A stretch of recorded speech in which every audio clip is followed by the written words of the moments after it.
Бір сұрақ.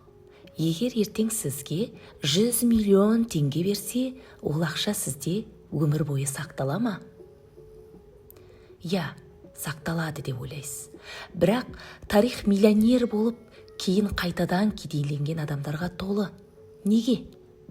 Себебі байлық ақшадан емес, ойлау жүйесінен басталады.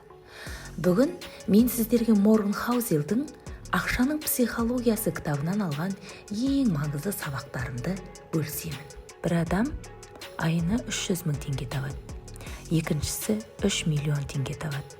Бірақ 10 жылдан кейін қайсысы бай болады деп ойлайсыз? Жауап сіз ойлағандай емес.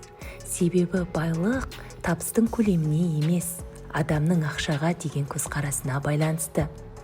Бізге мектепте математика үйретті, тарих үйретті, физика үйретті, бірақ ақша туралы ойлауды ешкім үйреткен жоқ. Сол себепті көптеген адамдар өмір бойы ақша табады, бірақ байлыққа жете алмайды. Неліктен? Кейбір адамдар көп ақша тапса да байымайды, ал кейбіреулер қарапайым табыспен қаржылық еркіндікке жетеді. Жауабы ақшаның өзінде емес, оған деген көзқараста. Морган Хаузелдің «Ақшаның психологиясы» кітабы бізге байлықтың математикадан емес, адамның мінезі мен әдеттерінен басталатынын түсіндіреді. Ақылды болу жеткіліксіз. Ең маңыздысы эмоцияны басқару, сабыр сақтау және ұзақ мерзімді ойлану. Көпшілік байлықты қымбат көлікпен, сәнді өмірмен өлшейді. Бірақ шынайы байлық көзге көрінбейтін нәрсе ғой. Ол жинақ, еркін таңдау, жасау мүмкіндіктері және болашаққа деген сенімділік. Бұл кітап ақша табуды ғана емес, ақшаны сақтауды, көбейтуді және оны өз өміріңе қызмет еткізуді үйрететін кітап.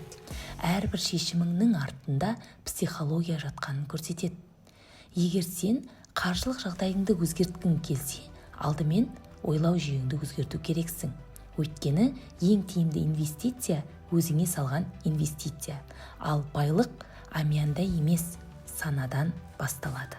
Бұл кітапты оқып шыққаннан кейін ақшаға деген көзқарасың бұрынғыдай болмайды. Өзгерісті бүгіннен баста.